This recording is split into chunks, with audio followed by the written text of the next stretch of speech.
বিখ্যাত আইনজীবী, তো সেক্ষেত্রে ল কলেজে এই ঘটনাটা ঘটলে আপনি তো একজন, কি হয়েছে আমি তো জানি না, আপনি বলছেন। ছাত্রীকে গণধর্ষণ করা হয়েছে। আমি তো জানি না, যদি কোথাও হয়ে থাকে, আমি ঘটনার সম্বন্ধে এখনো ওয়াকিবল না।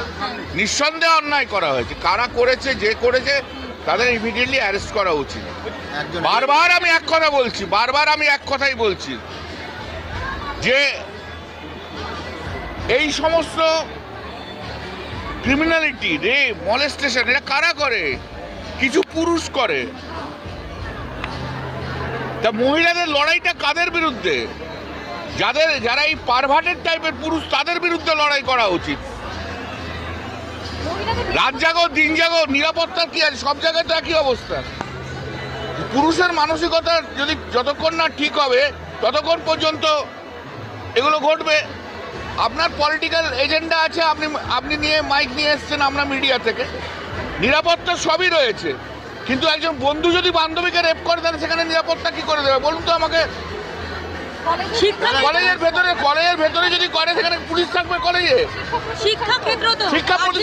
আরে ভাই, শিক্ষা প্রতিষ্ঠানে কি পুলিশ থাকবে? আপনি বলুন না। নিরাপত্তা কাকে দেবে? নিরাপত্তা তো তার সহকর্মীরা দেবে। সেখানে সহকর্মীরাই রেপ করছে, তাহলে অন্যায়টা কারা করছে? কলেজ কর্তৃপক্ষ সবাইকারই দেওয়া উচিত, কিন্তু আগের দোষটা কার? আগের দোষটা তো তার সব। ভাই আপনি আমাকে বলতে দেবেন না, আপনি আপনার মতো প্রশ্ন করবেন। আপনাকে এজেন্ডা করে দিয়েছে, আপনি পলিটিক্যাল কোশ্চেনের দিকে যাচ্ছেন। না, যেটা হচ্ছে আমিও তো সেটা বলছি। কে করেছে? সহপাঠীরা করেছে। হ্যাঁ, প্রাক্তনরা ঢুকলো কি করে? তাদের সঙ্গে নিঃসন্দেহে প্রাক্তনরা যখন ঢোকে তখন তো সেই নিঃসন্দেহে কিছু লিঙ্ক আছে। প্রাক্তনও আর যাই হোক, সে তো ছাত্র, সে তো পুরুষ।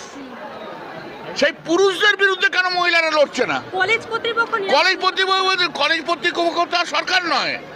কলেজ কর্তৃপক্ষ যদি ব্যবস্থা না করতে হয়, কলেজ কর্তৃপক্ষের বিরুদ্ধে পদক্ষেপ নেওয়া উচিত। আর পদক্ষেপ নেওয়া উচিত। আরে সরকারি বলতে সব জায়গায় কি পুলিশ দাঁড়িয়ে থাকবে? আপনারা বলছেন যে প্রতিটা ইনস্টিটিউশনে পুলিশ দাঁড়িয়ে থাকবে, এটা তো হয় না। এটা কি হয় বলুন? এটা তো হয় না। তাহলে যারা ঘুরছে, যাদের সঙ্গে ঘুরছে, তাদেরও ঠিক করা উচিত কাদের সঙ্গে ঘুরছে, কাদের সঙ্গে ঘুরছে না। পুলিশ অ্যাকশন নিয়েছে পুলিশ অ্যাকশন নিতে এবং শাস্তিও হচ্ছে। আরজিকরের মতো ঘটনা শাস্তি হলো, তারপরেও এই ধরনের ঘটনাগুলো কমছে না। এটা তো মানসিকতার পরিবর্তন যতক্ষণ না হবে ততক্ষণ হবে না। এটাকে কোনো আইন চাপা দিয়ে, আইন দিয়ে, পুলিশ দিয়ে এ করে হবে না। এটা মানসিকতার পরিবর্তন থাকতে হবে। পরিবর্তন চাই, মানসিকতার পরিবর্তন। প্রতিদিন প্রতি জায়গায়